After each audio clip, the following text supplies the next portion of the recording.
Don't forget to like, share, comment and subscribe to Sayyid Saad Qadri.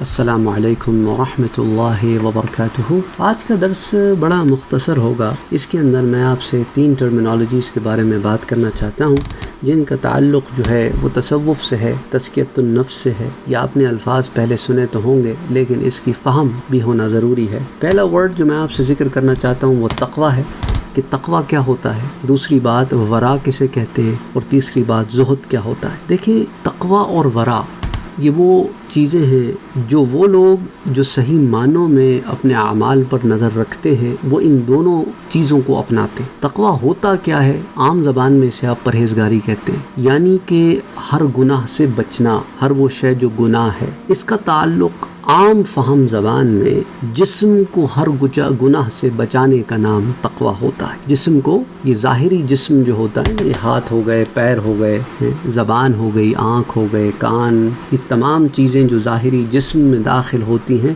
ان کو گناہوں سے بچانا یہ تقویٰ کا تقاضا ہے۔ اور نفس کو شہوتوں سے بچانا، گناہ کی چاہت سے بچانا، گناہ کرنے سے بچانا، گناہ کی خواہشات رکھنے سے بچانا، نفس کے سدھار کا جو طریقہ ہے اسے ورا کہتے ہیں۔ تو تقوی کا تعلق ظاہر کی اصلاح سے ہے اور ورا کا تعلق باطن کی اصلاح سے ہے، اور جب اندر آگ لگاؤ گے تو باہر آئے گی ہی آئے گی۔ تو تقوی اور ورا جو ہے ایک دوسرے کے لیے لازم و ملزوم کا کام کرتے ہیں کہ اندر ورا ہوگی تو باہر تقوی کا اثر آئے گا، باہر سے تقوی کرتے رہو گے تو اندر نفاق آئے گا۔ اس لیے دونوں کا ساتھ چلنا بہت ضروری ہے۔ تو نفس کو شہوتوں سے بچائے رکھنا یہ ورا ہے، اور جسم کو گناہوں سے بچائے رکھنا یہ تقوی ہے، اور دونوں کی آمیزش تقوی و ورا کہلاتی ہے۔ تو ہر عمل میں ارادے کا ٹھیک ہونا، نیت کا ٹھیک ہونا، ہر عمل میں ورا اور تقوی کا ٹھیک ہونا، یہ 2 باتیں یاد رکھیں۔ تیسری بات زہد ہے۔ زہد کیا ہے؟ نفس ما سوائے اللہ کے ہر شے سے پاک ہو جائے، یہ زہد ہوتی ہے۔ رہتا دنیا میں ہو لیکن دنیا میں دل نہ لگتا ہو، دنیا کی محبت سے دل خالی ہو جائے، اور جو شے بھی دنیا میں اچھی لگے اس کے پیچھے ریزن اچھا لگنے کا یہ ہو کہ میرے رب کی رضا اس میں شامل ہے۔ میرے رب نے کہا ہے کہ یہ اچھا ہے تو یہ اچھا ہے، میرے رب نے کہا ہے کہ یہ برا ہے تو برا ہے۔ تو ہر شے کا تعلق رب سے جوڑ لو، اور جس شے کا تعلق رب سے جڑتا نہ ہو، جو رب سے توڑنے والی ہو، اسے چھوڑ دو۔ یہ زہد کا تقاضا ہے۔ تو اس لیے یاد رکھیں تقویٰ کیا ہوتا ہے وہ آج آپ کو سمجھ میں آ گیا، ورا کسے کہتے ہیں وہ بھی سمجھ میں آ گیا، اور زہد کیا ہوتا ہے وہ بھی سمجھ میں آ گیا۔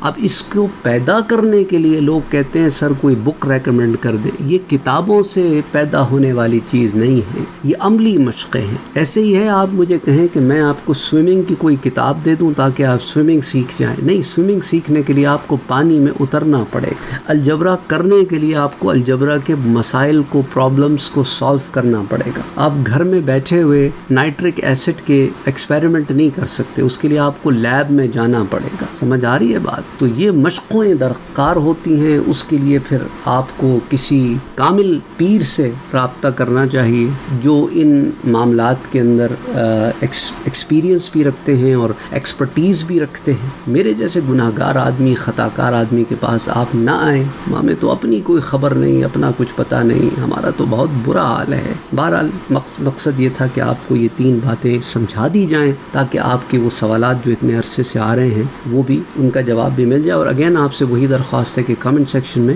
اپنی رائے کا اظہار ضرور کیجیے گا کہ آپ کو بات سمجھ میں آ گئی یا نہیں آئی۔ تو یاد رکھو، جہاں اللہ نے تقوی اور پرہیزگاری کا حکم دیا ہے وہ یہی ہے کہ اپنے اندر اس احساس کو جگاؤ، گاڈ کانشیسنس کو جگاؤ، جس کا اثر تمہارے باہر آئے، جس سے تم اپنے آپ کو ظاہری گناہوں سے بچا سکو۔ اور اسی طرح اس کی دوسری سائیڈ ورا کی ہے کہ یہ 2 سائیڈڈ کوئن ہے، کہ دوسری سائیڈ اس کی ورا کی ہے کہ ورا جو ہے وہ اندر کی کلینسنگ کا کام ہے، تقوی باہر کا اثر کا نام ہے، اور یہ دونوں چیزیں جڑی ہوئی ہیں، اس لیے یہ ایک دوسرے سے جدا نہیں ہیں۔ اور پھر جو لوگ اس معاملے میں چل پڑتے ہیں ان کے لیے بہت ضروری ہے کہ اپنی اصلاح کریں، نفس کی اصلاح کریں، اپنے نفس کو دنیا کی محبت سے پاک کرنے کی محنت کرتے رہیں، اور یہ محنت آخری دم تک چلتی رہتی ہے۔ السلام علیکم ورحمۃ اللہ وبرکاتہ۔